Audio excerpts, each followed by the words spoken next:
Good morning everyone. आज हम देखने वाले हैं discuss the provisions related to payment of gratuity. मतलब पेमेंट ऑफ ग्रेजुइटी से रिलेटेड डिफरेंट प्रोविजंस क्या है। तो फर्स्ट देखते हैं what is introduction related to it. तो पेमेंट ऑफ ग्रेजुइटी जो है वो रिटायरमेंटल बेनिफिट है। वो as a retiremental benefit employ को दिया जाता है for his long rendered service. Okay, तो जो एम्प्लॉय की सर्विस होती है, मतलब बहुत सालों तक एम्प्लॉय सर्विस देता है एम्प्लॉयर को, उसके लिए पेमेंट ऑफ ग्रेजुइटी दिया जाता है और वो वेलफेयर ऑफ एम्प्लॉय के लिए होता है। कम से कम आप ग्रेजुइटी मिलेंगे अगर आप 5 साल की कंटिन्यूस सर्विस करते हो तो। But there is a exception. Exception क्या है कि मतलब इन केस डेथ या डिसेबलमेंट वो परमानेंट हो सकती है या पार्शियल हो सकती है, तो इन दैट केस उसमें आपको 5 years ऑफ कंटिन्यूस सर्विस करने की जरूरत नहीं है। व्हेन ग्रेजुइटी इज पेएबल, ठीक है, वो सेक्शन 4 में दिया हुआ है। ये फर्स्ट प्रोविजन है ग्रेजुइटी एक्ट का। तो ग्रेजुइटी है payable at the time of retirement. मतलब जब रिटायरमेंट की एज आ जाती है पर्सन की, तब ग्रेजुइटी पेएबल होती है। जनरली जो डेट एज ऑफ रिटायरमेंट होती है वो नॉर्मली 58 या 60 या इन सम केसेस 65 ईयर्स हो सकती है, बट डिपेंड करता है वो कौन से सेक्टर में काम करता है एम्प्लॉय। उसके बाद सुपर एन्युएशन। सुपर एन्युएशन मतलब कि जो टर्म्स ऑफ कॉन्ट्रैक्ट के जरिए से जो कॉन्ट्रैक्ट किया गया है, उस कॉन्ट्रैक्ट एग्रीमेंट के जरिए से कब छोड़नी है जॉब, उसको कहते हैं सुपर एन्युएशन। और इन केस ऑफ डेथ, अगर डेथ हो जाती है तो तब भी ग्रेजुइटी पेएबल हो जाती है एम्प्लॉय को। वो 5 years की हो या ना की हो, डजेंट मैटर। ओके, और रेजिग्नेशन देकर भी छोड़ सकता है employ, but in case of resignation 5 years of continuous service must है। तो रेजिग्नेशन अगर दे तो वो तब भी ग्रेजुइटी जितनी मतलब पेएबल हो रही है, जितने काम किया है उतने को ग्रेजुइटी देनी पड़ेगी। और उसके बाद है परमानेंट और partial disablement. Okay, in case of permanent और पार्शियल डिसेबलमेंट जो ग्रेजुइटी है वो देनी पड़ेगी एम्प्लॉयर को, एम्प्लॉय को। देखते हैं what is continuous service. So continuous service section 2 में दिया गया है पेमेंट ऑफ ग्रेजुइटी एक्ट 1972 के। तो वो मतलब कंटिन्यूस सर्विस मतलब कि इट इंक्लूड्स सिकनेस, अगर सिकनेस से अराइज हो रही है लीव, या लीव विदाउट आस्किंग हो, या मैटरनिटी बेनिफिट के मैटरनिटी है उसके वजह से आपको लीव लेनी पड़ रही है, या कोई इमरजेंसी की वजह से लीव लेनी पड़ रही है, या आपको टेम्पररी डिसेबलमेंट की वजह से लीव लेनी पड़ रही हो, तो वो भी कंटिन्यूस सर्विस का ही पार्ट कंसिडर कराया जाएगा। और भी काफ़ी चीज़ें हैं कंटिन्यूस सर्विस में, बट इतनी इंपॉर्टेंट है। ठीक, so this is the formula for determination of gratuity. So you have to write this in exam. ठीक है, तो ये फॉर्मूला आपको एग्जाम में राइट करना है। तो क्या फॉर्मूला है? लास्ट ड्रॉन सैलरी है। जो लास्ट ड्रॉन सैलरी मतलब आपने 20 साल काम किया है, 20 साल के आखिर के मंथ में जब आप छोड़ रहे हो जॉब आपकी, तो वो last drawn salary into 15 into जितने नंबर्स ऑफ ईयर्स आपने काम किया है वो 20 साल, और उससे 26 से डिवाइड कर रहे हैं किसको? लास्ट ड्रॉन सैलरी को। ठीक है, तो फॉर एग्जांपल आपकी लास्ट ड्रॉन सैलरी है, कंसिडर करते हैं 1 लाख रुपीज़, उसको 26 से डिवाइड करना है इंटू 15, आपने 20 साल काम किया है, तो जितना भी अमाउंट आएगा उतनी ग्रेजुइटी आपको पेएबल है। ठीक है, तो आप ये कर लीजिए जितना भी मतलब मैथ्स वो। तो ये फॉर्मूला आपको ग्रेजुइटी का लिखना है एग्जाम के अंदर।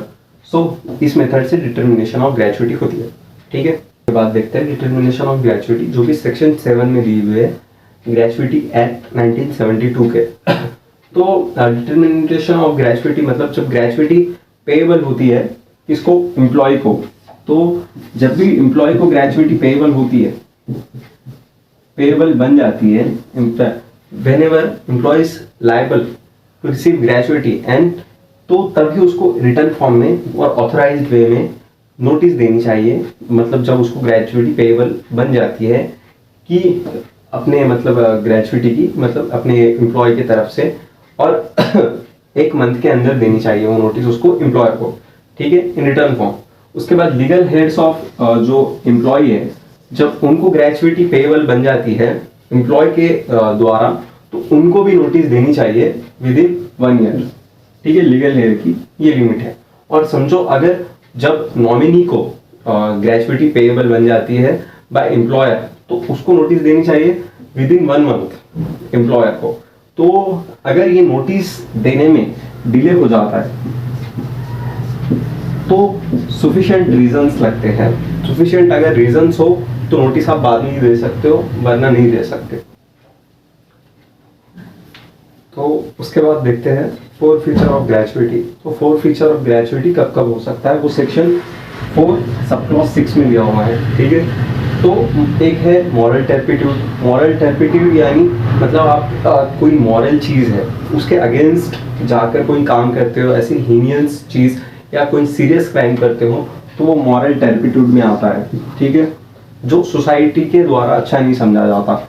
तो दो तरह के मिसकंडक्ट्स होते हैं, एक मेजर मिसकंडक्ट होता है और एक माइनर मिसकंडक्ट होता है। जो माइनर मिसकंडक्ट है वो एक्सक्लूड किया गया है।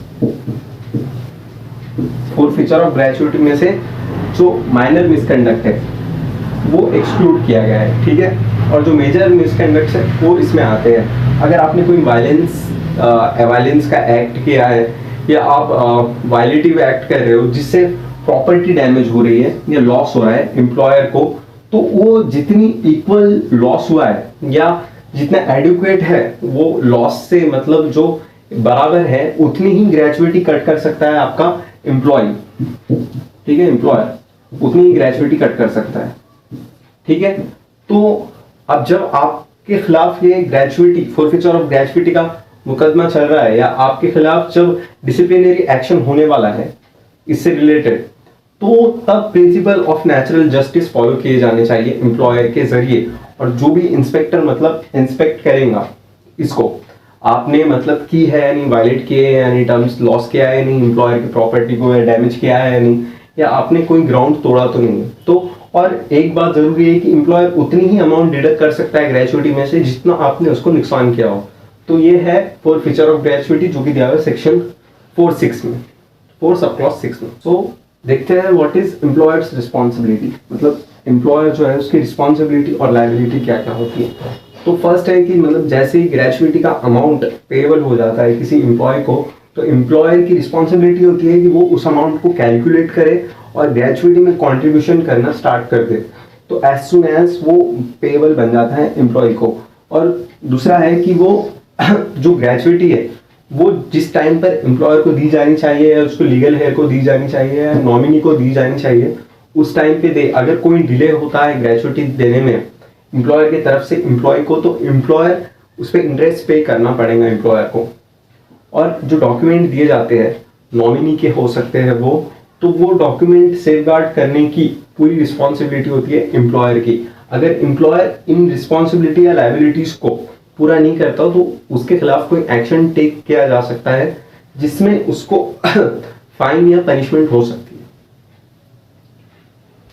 सेक्शन 6 में प्रोविजंस दिए गए हैं कि एक जो एम्प्लॉय है वो एम्प्लॉयर को बाय नोटिस नॉमिनीज दे सकता है अपने इन रिटर्न फॉर्म।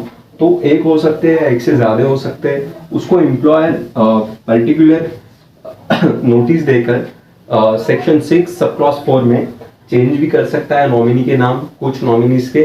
तो इस तरह से, और वो जो नॉमिनी की नोटिस है वो रिटर्न फॉर्म में देनी चाहिए।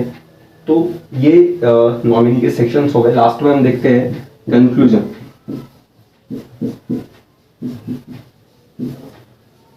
सो हम कह सकते हैं ग्रेचुइटी एक्ट 1972 रिटायरमेंटल बेनिफिट है जो लॉन्ग रेंडर्ड सर्विस है एक एम्प्लॉय की, एम्प्लॉयर के लिए जो प्रॉस्पेरिटी में और प्रॉफिट में काफ़ी मदद करती है एम्प्लॉयर की। तो उसमें से थोड़ा सा शेयर है वो वेलफेयर और better life after retirement of employ. तो उसके लिए आप ग्रेचुइटी दिया जाता है।